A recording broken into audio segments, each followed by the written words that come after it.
खत्म हो जाएगी। इसका मतलब बड़ा युद्ध होगा, बड़ा युद्ध होगा, लेकिन भयंकर परिणाम करने वाले जीवित नहीं रहेंगे।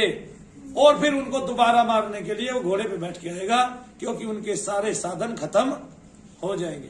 तभी तो कल की अवतार संभव है, वरना ऐसे में घोड़े पे चलना, जहां जहाजों की और केवल किसकी लड़ाई हो, हेलीकॉप्टर आदि की लड़ाई हो, और जहां विध्वंसक पानी में पनडुब्बियां तैरती हो, तो ऐसे में घोड़े पे बैठ के कल की अवतार आके करेगा भी क्या? मुझे तो समझाइए ये बात। तो क्या उसको कोई तो परेशान नहीं करेगी? हैं? आप कैसे ये बात समझ लेते हैं कि ऐसा होगा? अगर होगा तो कैसे होगा? अब लिखा है तो होगा ही, और होगा तो फिर कैसे होगा? होगा तो फिर ऐसे होगा कि ये दुनिया एक बार तबाह हो जाएगी, दुनिया एक बार तबाह हो जाएगी। इस संसार में विषमता बहुत ज्यादा है, इसलिए इसको कलयुग कहा गया है। विषमताएं खत्म हो जाएंगी, सब समान रूप से जिएंगे, सब शांति में तो जिएंगे नहीं। अगर शांति में जिएंगे तो सत्ययुग आ जाएगा। आप शांत रहिए, आप अपने घर में सतयुग रखिए।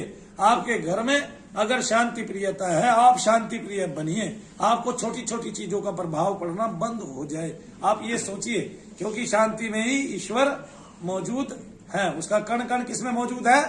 शांति में और सत्य में, है ना। सत्य भी बोलना जरूरी है।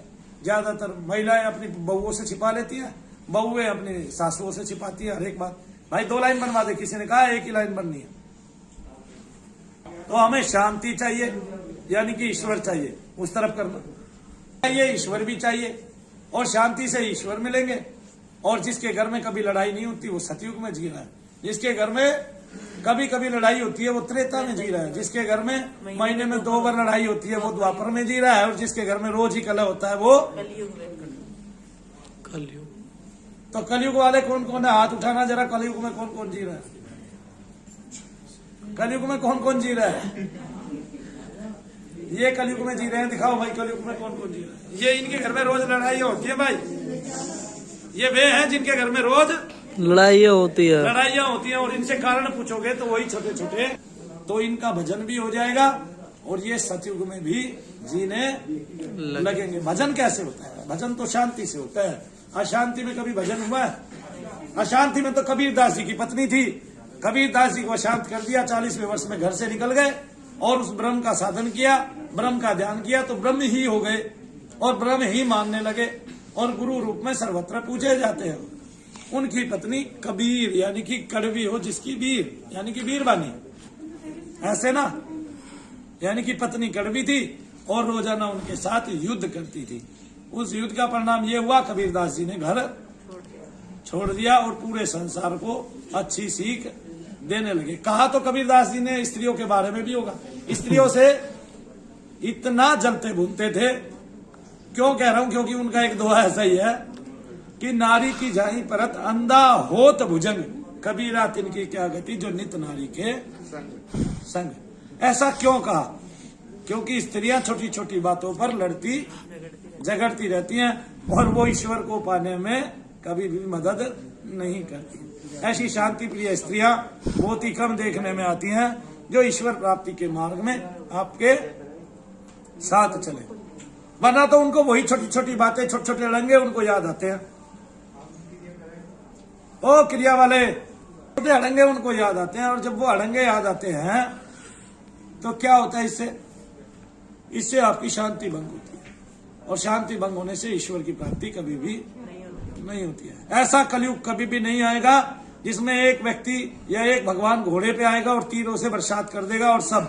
ऐसा कलयुग तभी आएगा जब ये सृष्टि वापिस मिटे, और ऐसा भयंकर युद्ध हो कि आदमी के पास साधन ही कोई ना रह जाए, और तब ऐसे लोग दुराचारी जीवित रह जाए, तब उनको मारने के लिए इस कलयुग का अवतार यानी कि कल के अवतार आ सकता है। उससे पहले कोई चांस नहीं। मनु भैया जी का वादा है, लिख के देता हूं, ये सृष्टि मिटेगी इसका मतलब। और चूंकि कल के अवतार का भगवान वेद व्यास जी ने अपने हाथों से पुराणों में गठित किया है, लिखा है, विरचित किया है उनके द्वारा, तो अवतार तभी होगा जब ये पृथ्वी नष्ट होगी। इसका मतलब भयानक क्रोध से लोग मरने वाले हैं। वो भयानक क्रोध एक दिन लोगों के अंदर इस विषाद के रूप में भर जाएगा कि वो एक दूसरे को मार मार के खा जाएंगे, एक दूसरे का हरण करेंगे संपत्ति का और एक दूसरे पर अपने अपने विचार थोपने लगेंगे और ऐसा जंगल राज जाएगा। तभी जाके वो कल की अवतार उत्पन्न होगा जब एक बार ये सृष्टि मिटलेगी और केवल तब भी कुछ निरीह प्राणियों पर ऐसे लोग वर्चस्व जमाएंगे जो दुराचारी हैं और पापी हैं। तब उस युग में कल की अवतार संभव होगा, वरना कल की अवतार आज के युग में संभव ही नहीं होगा, ना उसकी कल्पना की जा सकती है।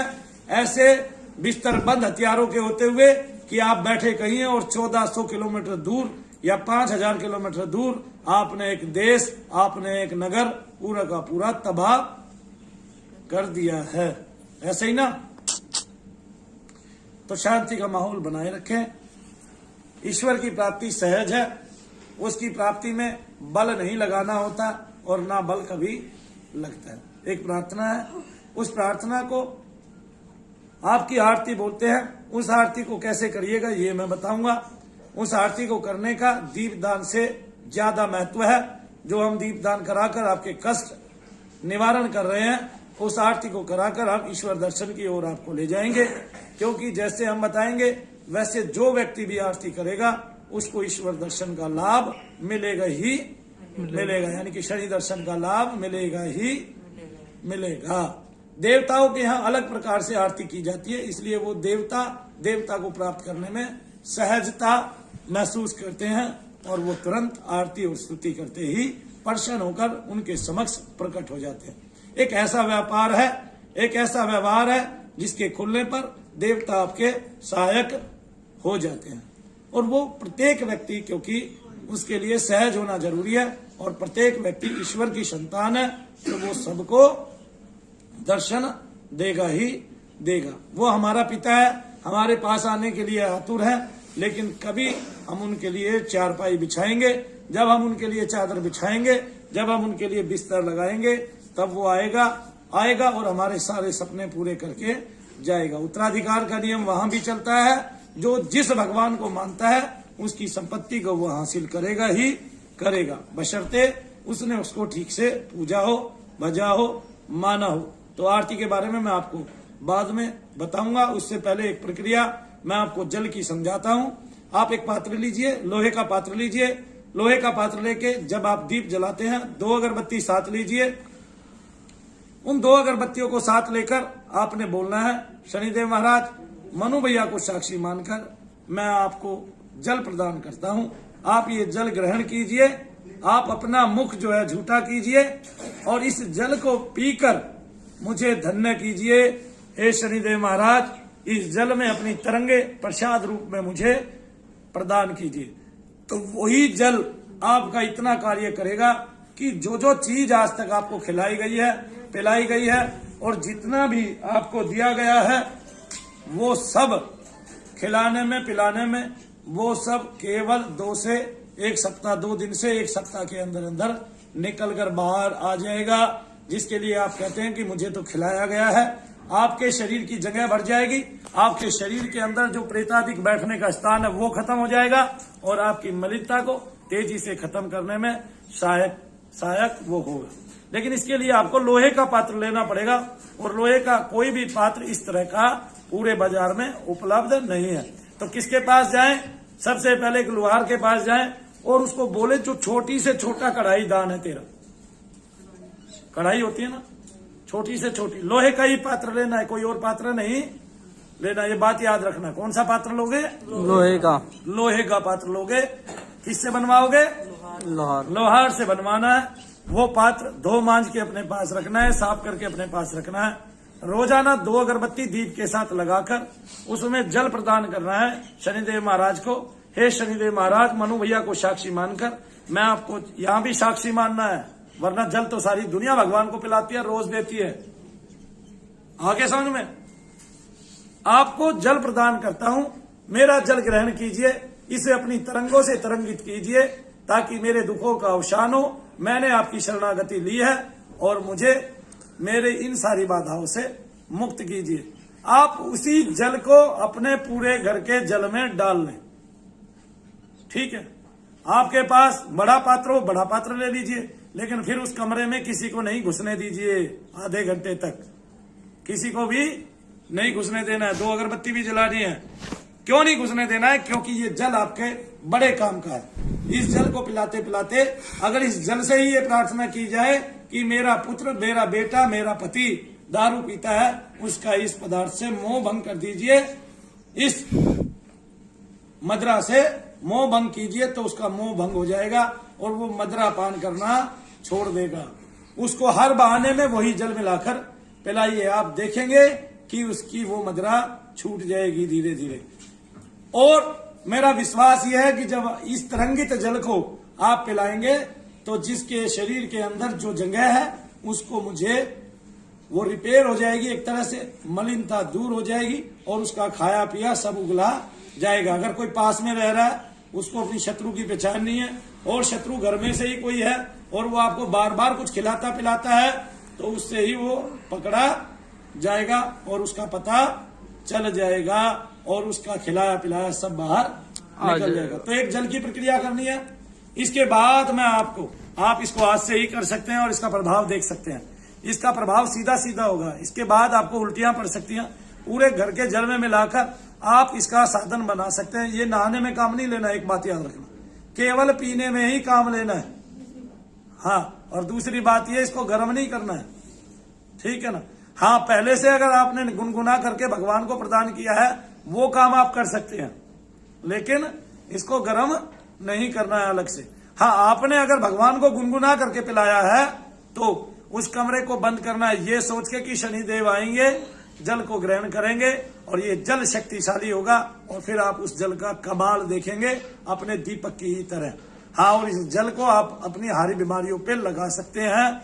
वहां से जल से जैसे साफ करेंगे उतनी ही जल्दी वो पीड़ा आपकी दूर होगी और इससे आपके पेट के रोगों का निवारण होगा। लेकिन पात्र किसका रहेगा? लोहे का ही पात्र रहेगा। वो खुला भी होगा तो कोई दिक्कत नहीं है।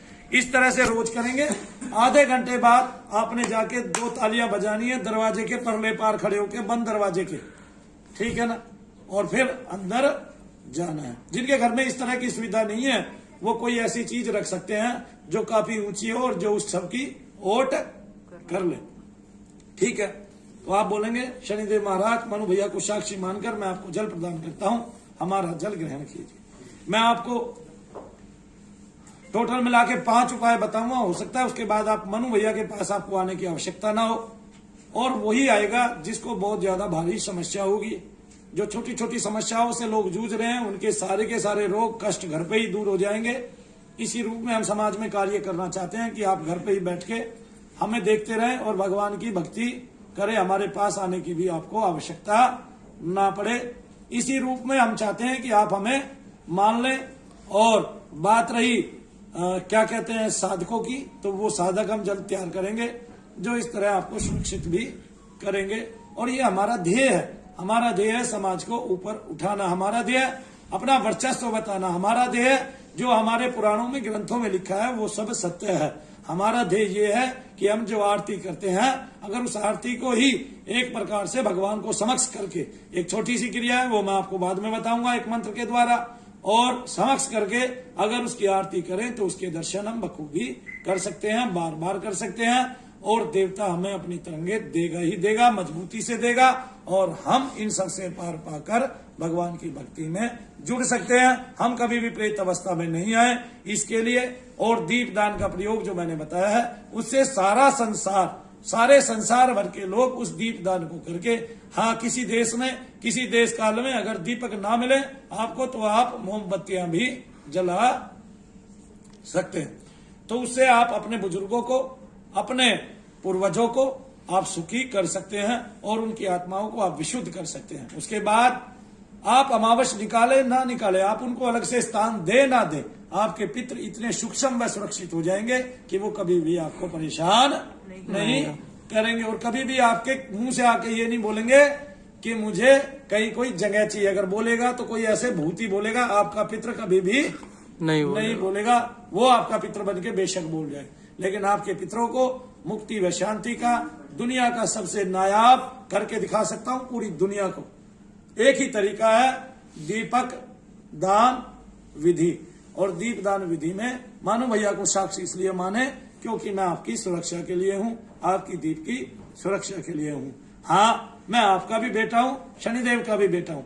तो शनिदेव महाराज से मैं प्रार्थना आपके लिए करूंगा कि जो भी मुझे साक्षी मानेगा उसके दीप दान को, उसके जल दान को कभी भी कोई भी भूत प्रेत और मलिनता ग्रहण ना कर पाए इस पृथ्वी लोक में और इस कलयुग के अंदर। तो ऐसा कोई कल की अवतार नहीं होना जो इस समय आएगा। तो इस समय वो समय अभी नहीं आया है, तो कल के अवतार के होने की जो गणना है वो अभी बहुत दूर की है। यानी कि ये पृथ्वी मिटेगी, राक्षसों का राज होगा। इसका मतलब बचेंगे कौन? राक्षस गण ज्यादातर। और जो कुछ सज्जन लोग मुट्ठी भर बच जाएंगे उनकी रक्षा के लिए कल की अवतार होगा, तभी वो घोड़े पे बैठ सकता है। आज के युग में अभी तक संभव नहीं है। तो सारे बोलो सच्चे दरबार की जय, सबसे अच्छे दरबार की जय, शनिदेव महाराज की जय। अभी रोकना नहीं है भाई, इतनी देर से बोल रहा हूँ और ये वीडियो बाद में बनाने लगा है। उससे पहले 1 घंटा पहले मैंने आपको भगवान की बहुत सारी बातें बताई, आपको छोटी छोटी बातें भी बताई। बस मुझे हाथ उठाकर ये बता दो किसके घर में सतयुग है? हाथ उठाए जिसके घर में सतयुग। हाँ, पूरा हाथ उठाए तो हमें पता चले कि इनके घर में सतयुग है। सतयुग मतलब कभी झगड़ा ना होना, बेईमानी से ना होना। हाँ, ऐसे मत उठाना। 1 2 3 4 5 6 7 8 9 और 10 इनके लिए तालियां। अच्छा, जिनके घर में त्रेता है, कभी कभी वाले ज्यादा है ना, मैं भी हूँ कभी कभी वाले में से। हाँ, मैं भी हूँ भाई, कभी कभी वाले ज्यादा है। त्रेता में बहुत सारे लोग दे रहे हैं और द्वापर में जिनके घर में महीने में 2 बार लड़ाई होती है किसी ना किसी कारण को लेके। द्वापर में कोई नहीं रहना चाहता। अरे द्वापर में आ जाओ, द्वापर में भगवान कृष्ण हुए हैं। हम तो कल ही नहीं आएंगे भैया। अभी मंत्रित है आपके स्वयं के इष्ट द्वारा, देवता द्वारा, शनिदेव महाराज द्वारा। तो जल को आप अपने घर में भी छीट सकते हैं, पूरा घर उसको पिए, जिससे जितने भी दुर्व्यसन है घर से निकले और कष्टकारी दुर्व्यसन घर से निकल जाए और आपकी बीमारियां भी शरीर से, यानी कि पेट रोग से आपका निदान है। तो इससे सबसे बड़ी बात, ये जो पात्र है, लोहे का जो पात्र है, इससे क्योंकि शनिदेव महाराज आपके पेट को और आपकी आंतरिक शक्तियों को बड़ा ही मजबूत करते हैं, आपके अंतःकरण को बहुत मजबूत करते हैं, आपकी बाह्य प्रवृत्तियों को शांत करते हैं, आपको अंतर की ओर धकेलते हैं और आपको भक्ति में लगाते हैं। तो इसलिए जब आप जल ग्रहण करते हैं, और सबसे बड़ी बात, आपके पेट के जितने भी विकार होते हैं वो शनिदेव की बुरी दशाओं से ही होते हैं। तो इसलिए अपने आप को सुरक्षित करें, शनिदेव की ही दशाओं से भी अपने आप को बचाएं और शनिदेव महाराज की कृपा भी पाएं। अपने पेट के रोगों को भी आप इस तरह से बहुत सारे रोगों को ठीक कर सकते हैं। हाँ, अगर किसी डॉक्टर ने बताया आपने गर्म पानी पीना है तो जैसा जल आप रखेंगे वैसा ही लेंगे, लेकिन वो पहले गर्म किया हो, शनिदेव को भोग लगाया हो और फिर बाद में जो है उसको पी सकते हैं। लेकिन ऐसे नहीं कि आपने जल रखा, उसमें तरंगे आई और उसके बाद आपने उसको गर्म किया, नहीं। उससे आप, अगर कोई आपके घर में दुर्व्यसन करता है, दारू पीता है या अन्य कोई दुर्व्यसन करता है, उसको आप उस जल को बार बार पिलाएं, यानी कि रोज पिलाएं। जब रोज अमल में आएगा तो एक दिन आप देखोगे उस आदमी की कोई भी इच्छा ही नहीं रही है वो चीज खाने और पीने की। तो ऐसा नहीं है कि मैं कहीं और से सिद्ध करता हूं, नहीं। सबसे पहले मैंने अपने भाई के ही दुर्व्यसन छुटाए थे, सबसे बड़ी बात यह है। तो ऐसा नहीं है, मैं कोई भी कार्य ऐसे नहीं बताता कभी भी। तो मजबूती से पहले मैं अपने ऊपर उसको लागू करता हूं और तभी किसी को बताता हूं। लेकिन ये बात आज की नहीं है, बहुत पहले की, और गांव में कोई भी बता देगा आपको इस बात को, ठीक है ना। क्यों? क्योंकि मेरे भाई को भी मदरा की, यानी कि दुर्व्यसन की लत लगी और हमने उसकी भी इसी तरह से छुड़वाई भगवान से प्रार्थना करके। तो आप भी जब भगवान से प्रार्थना करेंगे, एकांत में बैठेंगे और जब इस तरह से सुचारू रूप से काम करेंगे तो आप देखेंगे आपके कार्य हो गए। और आज मेरा भाई सुरक्षित है, साफ है, स्वच्छ है और उसको इन चीजों की आवश्यकता अपने जीवन में नहीं पड़ती है। अपने बच्चों का लालन पालन कर रहा है और मेहनत करके रोटी खा रहा है। तो जय शनिदेव भक्तों, बोलो सच्चे दरबार की जय, सबसे अच्छे दरबार की और जय। इंतजार कीजिए कि मैं एक दिन आरती आपको बताऊंगा। उस आरती के बाद जो लोग भक्ति करते हैं उनकी भक्ति में बढ़ोतरी होगी और उनको दर्शन के वो करीब पहुंच जाएंगे और शनिदेव महाराज के जरूर दर्शन करेंगे, अपने अपने इष्ट के दर्शन जरूर करेंगे और तभी इस पृथ्वी लोक से वो उससे पहले नहीं जाएंगे।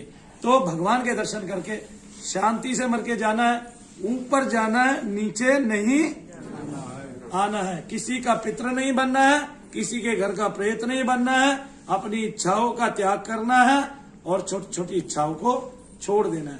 और छोटी छोटी इच्छाओं के ऊपर लड़ाई नहीं करनी है, एक दूसरे की सेवा करनी है। जब एक दूसरे की सेवा करेंगे, इच्छाएं नहीं रखेंगे अपनी सेवा की, तो प्रेत योनि में कभी भी नहीं आएंगे। और सदा सत्य बोलना है, जहां तक हो सके दूसरों के कल्याण के लिए केवल सत्य का ही वदन करना है। रोजाना बहुत सारे लोगों की तारीफ करनी है, क्योंकि भगवान किससे मिलते हैं? स्तुति से मिलते हैं। जब भगवान को प्रसन्नता चाहिए, प्रसन्नता से इंसान भी प्रसन्न होता है ना, क्योंकि हम सब के अंदर भगवान के बहुत सारे गुण मौजूद हैं और हमें उन गुणों का भरपूर रूप से अपने पूरे जीवन में प्रयोग करना चाहिए। जय शनिदेव। जय शनिदेव।